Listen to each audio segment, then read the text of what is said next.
Psychiatry, pharmacology. All right, once again, disclaimer for pharmacology videos. The key thing that I want you to take away from these is that I've gotten feedback on the forum to just run through it as quick as possible, hitting the highest yield points, and only discussing like kind of the questions that I remember getting from the pharmacology section, because majority of people watch Sketchy, which is what I want people to do. All right, so these videos, once again, they're not a placeholder for Sketchy. You need to watch Sketchy, and I'm just going to completely minimize the pharmacology videos so that it only contains, some of the questions I remember getting, and that way it's not like it's not belaboring the point of like pharmacology. You could just watch it via Sketchy and be completely fine. Now, when it comes to pharmacology for psychiatry, this is high yield stuff. Okay, so you're going to have to know a lot of this stuff. So once again, watch Sketchy before listening to this. All right, so starting off, CBT is psychotherapy. So CBT is kind of your best friend for all things. If there's someone that's struggling with a lot, anything that cannot be dealt with via medications, send them to CBT. Okay, it's just therapy. Next is central nervous system stimulants. So this is your methylphenidate, methamphetamines, things like that. Now, mechanism of action: stimulants increase norepinephrine and dopamine. They just increase catecholamines essentially within the synaptic cleft, specifically norepinephrine and dopamine, and they're used for ADHD. Okay, ADHD is very, very commonly treated with these central nervous system stimulants.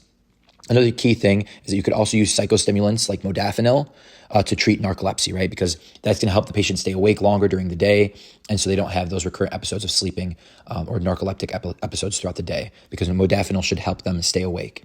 All right, now, moving on, we have antipsychotics. So antipsychotics are going to be split up into typical and atypical. Typical are our first generation antipsychotics. This is haloperidol. This is our trifluoperazine, our flufenazine, and a bunch of other ones, thioridazine and chlorpromazine. All right. Now, typical versus atypical. Atypicals are second generation, which is aripiprazole and our apine drugs. So they end like clozapine, olanzapine. So all the apine, quietapine, and then idone drugs. So like risperidone, ending in idone. Okay, so ending in apine or idone, that's our atypical antipsychotic drugs, along with aripiprazole. All right, so those are our separations. Now, what's the difference? Well, both typical and atypical antipsychotics are going to block dopamine D2 receptors. Okay, but in addition, atypical antipsychotics also block serotonin 5-HT2 receptors.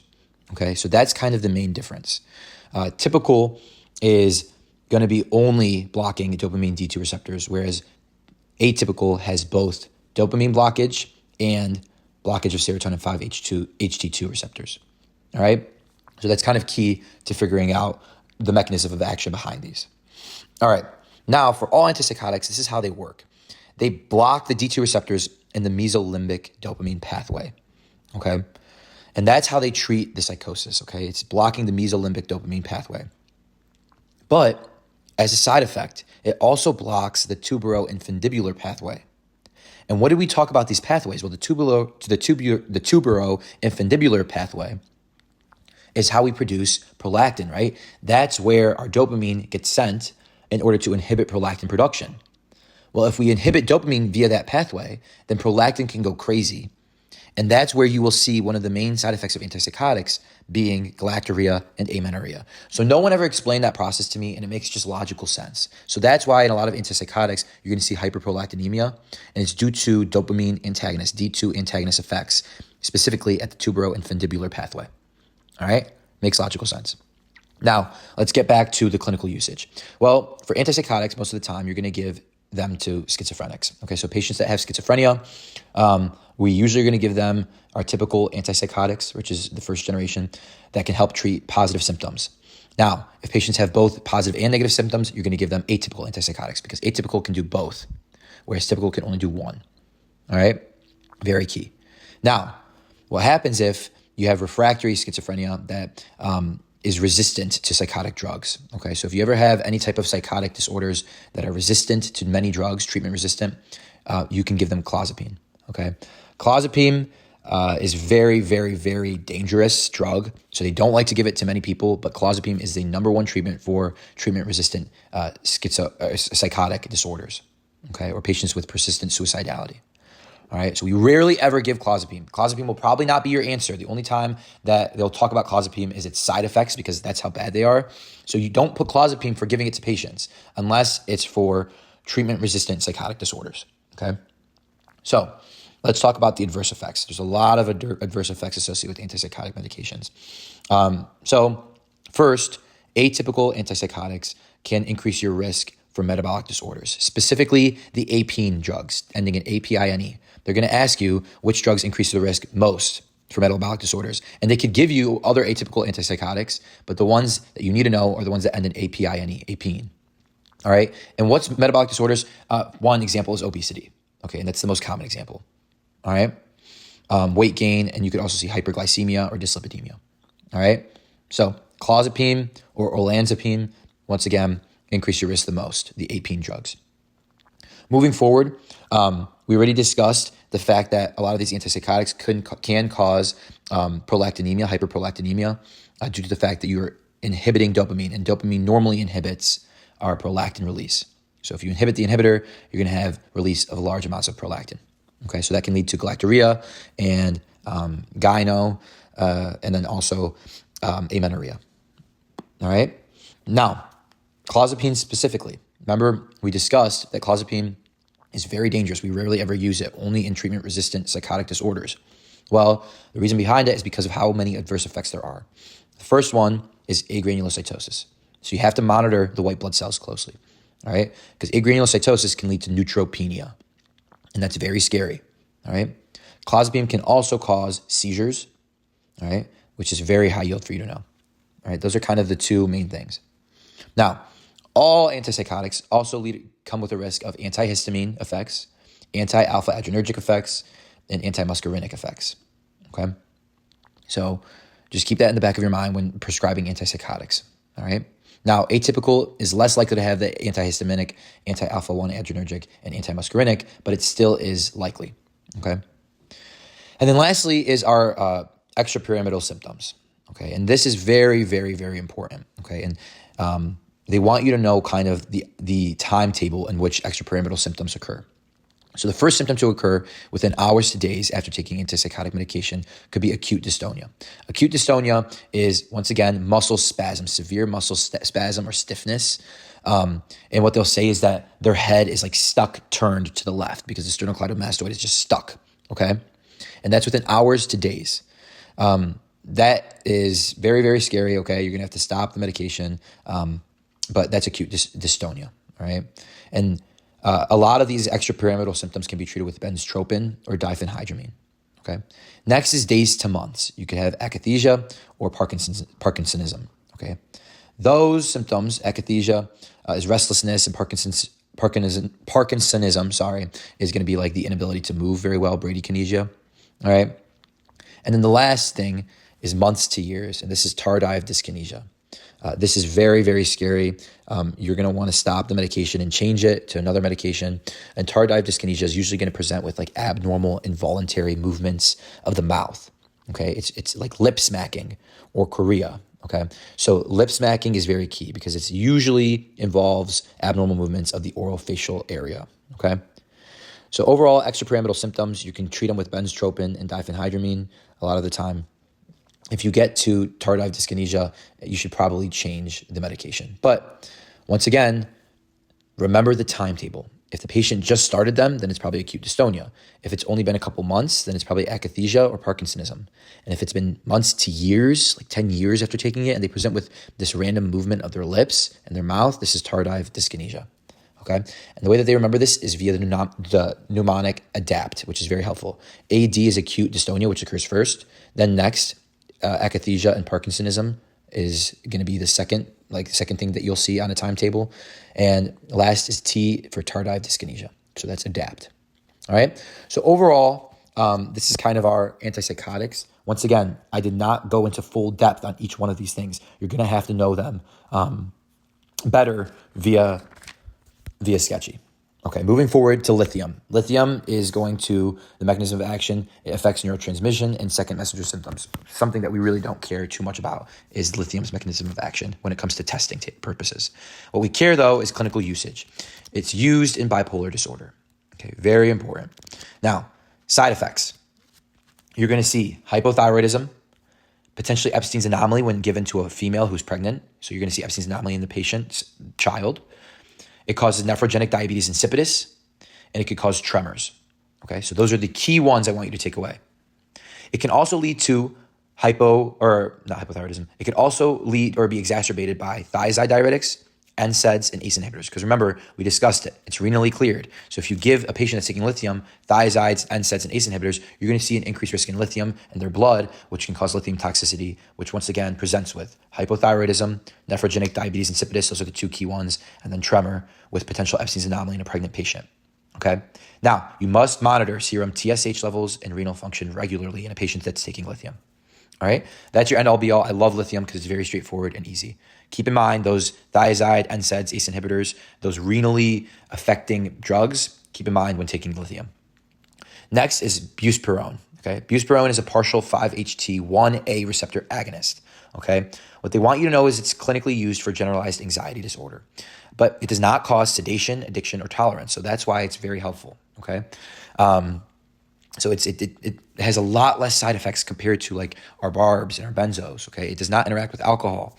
It's very helpful in usage for patients that don't want to be addicted or don't want tolerance or sedation, okay? So one thing that you need to know is that it lacks muscle relaxant or anticonvulsant properties, okay? But there's no dependence, okay? So buspirone lacks muscle relaxant and anticonvulsant properties compared to other generalized anxiety disorder medications.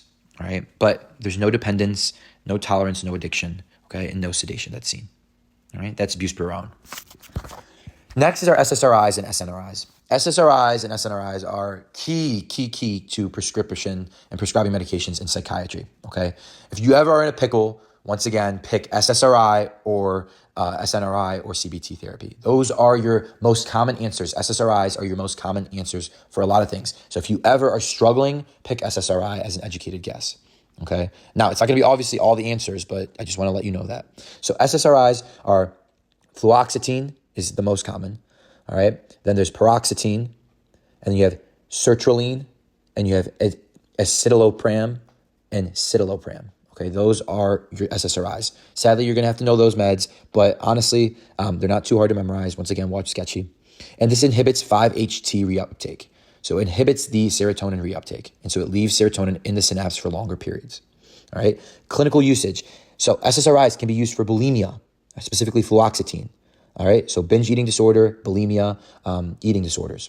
They're the first line treatment for OCD and pretty much everything. First line treatment for panic disorders. You have to know that SSRIs can also treat PTSD. They can treat generalized anxiety disorder.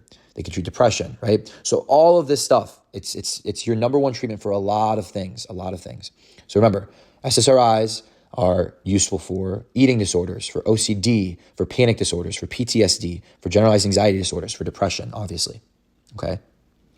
Now, for adverse effects, what we need to know is that SSRI's number one adverse effect, although there's a lot of adverse effects, the number one adverse effect is sexual dysfunction, okay? Sexual dysfunction is the number one adverse effect that you must know, okay?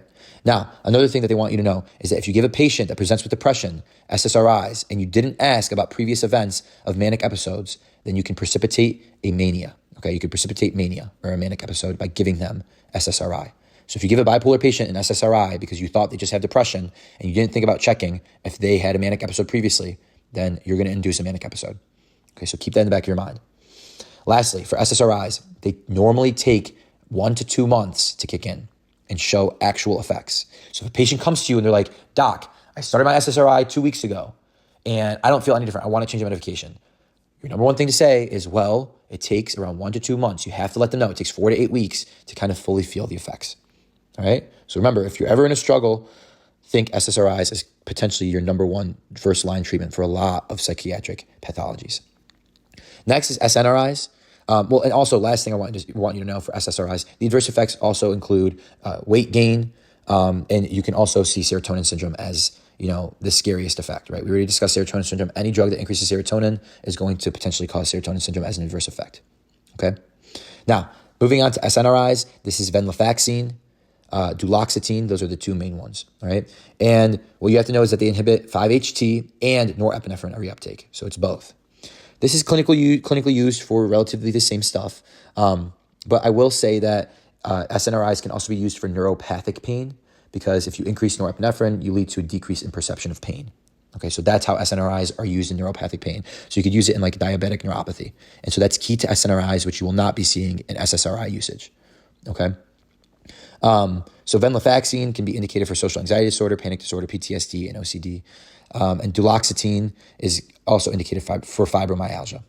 All right. Once again, not too high yield, but what I will want you to take away for SNRIs is that they can be used for neuropathic pain because it increases norepinephrine as well in the synapse by blocking norepinephrine reuptake, and it leads to a decreased perception of pain. Now, one of the common adverse effects of SNRIs is increase in blood pressure. It can cause hypertension. So keep that in the back of your mind when prescribing an SNRI. Next is TCAs, tricyclic antidepressants. This is amitriptyline, nortriptyline, imipramine. There's a couple others, doxepin, and amoxapine, all right? Once again, knowing those medications are very helpful. So mechanism of action of TCAs are going to be inhibiting 5-HT and norepinephrine reuptake, very similar to SNRIs. And they're going to be used for depression as well as, neuropathic pain, as we discussed with norepinephrine, right? Now, adverse effects that you're going to be seeing for TCAs, this is very high yield, the adverse effects. You're going to see sedation because of the alpha-1 blocking effects. You lead to postural hypotension. You're going to have atropine or like anticholinergic type of adverse effects like tachycardia, urinary retention, dry mouth. Now, tertiary TCAs are amitriptyline. They have more anticholinergic effects compared to secondary TCAs, which is nortriptyline. Okay. Now, all of these can prolong the QT interval and lead to potential torsades. But what they want you to take away for TCAs is that TCAs can cause convulsions, coma, and cardiotoxicity. And the cardiotoxicity is secondary to sodium channel inhibition. Okay, very important. It can lead to an arrhythmia because of sodium channel inhibition.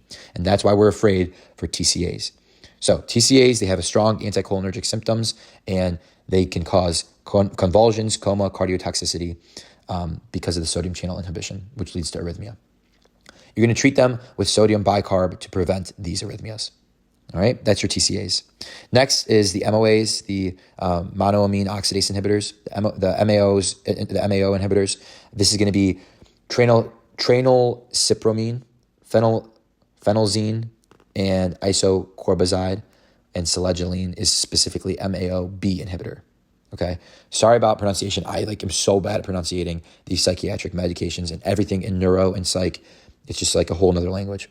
But anyway, for the MOA, it's going to be non-selective MAO inhibition, obviously. So that leads to an overall increase in amine neurotransmitters, okay? So increased levels of epinephrine, norepinephrine, dopamine, and serotonin. So all of this increases, all right?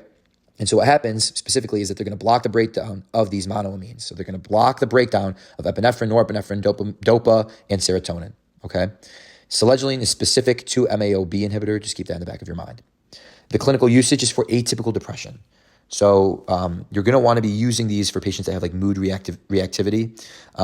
They have latent paralysis, rejection sensitivity, or increased appetite and sleep. Okay, so that's kind of your atypical depression symptoms. Okay, now the key thing here is adverse effects. You must wait 2 weeks for a washout period. You have to wait 2 weeks after stopping an MAO inhibitor before starting a serotonergic drug or stopping dietary restrictions, right? Because if you eat those cheeses and wines, or if you start another serotonergic drug, it can lead to very, very severe problems, which we already discussed, right? So once again, sketchy is going to be helpful there. Moving on to our atypical antidepressants, bupropion is the first one. It inhibits norepinephrine and dopamine reuptake, and it's used for smoking cessation. So not only depression, but also smoking cessation, which is key. But what they want you to know is that patients that take this should not have an associated eating disorder like bulimia or anorexia nervosa, because it can precipitate seizures, all right? So that's very key. One of the adverse effects is that it can precipitate seizures. And patients that have bulimia or anorexia nervosa, we already discussed, are at an increased risk of seizures because they have abnormalities in their electrolytes, right? From not eating well, or from maybe binging or purging. that can lead to an increased risk of seizures because of abnormal electrolytes. Well, bupropion leads to also an increased risk of seizures, so you cannot give it to bulimic or anorexic patients, all right? Now, you will see a decreased risk of sexual adverse effects compared to other antidepressants. So that's why bupropion is somewhat, not better, but people like it a little bit more when taking it because it doesn't lead to sexual adverse effects, which we'll see with SSRIs, right? Mirtazapine is going to be alpha-2 antagonist. You know that. Very important to know just kind of its mechanism of action. Trazodone is going to primarily block 5-HT2, alpha-1 adrenergic and H1 receptors. What I would say here, the key thing is that it's used primarily for insomnia. Trazodone is used for insomnia, so it helps patients sleep. And one of the adverse effects that you have to take into account is that trazodone can lead to priapism, okay? And that's going to be the painful extended period erection. So trazodone can cause trazobone is how we remembered it, all right? And that's priapism. That's one of probably the higher yield things for trazodone. You don't really get asked too much about it. Next is going to be varenicline. We know that it's a nicotine acetylcholine receptor partial agonist, and it's going to be also helpful for smoking cessation. So the smoking cessation ones, bupropion, varenicline, and we discussed potentially could be also helpful is buspirone. But bupropion and varenicline are the two highest yield ones. Lastly is our opioid withdrawal and relapse prevention. Methadone is going to be our long-acting oral opioid, right? It's going to be helpful with opioid withdrawal, and it's going to help with long-term maintenance therapy. Buprenorphine, this is going to be our partial agonist, and it can induce withdrawal. So for patients since it's a partial opioid agonist, they can precipitate withdrawal symptoms in patients that are opioid dependent. So you cannot give patients that are opioid dependent this buprenorphine, all right? Because it can induce immediately withdrawal symptoms because it's a partial opioid agonist. All right, so keep that back in your mind. It's very important. Naloxone it's going to bind our mu receptor, right? It's short-acting opioid antagonist, and it's going to treat acute opioid overdose events. So if you see a patient that's sitting there with CNS depression, respiratory depression, it's very helpful in reversing those. Lastly, you have naltrexone. This is long-acting oral opioid antagonist. This can help with like alcohol cessation and addiction in other fields, not only opioid. Okay, so that's all. That's our pharmacology video. Remember, the key thing here: watch sketchy videos.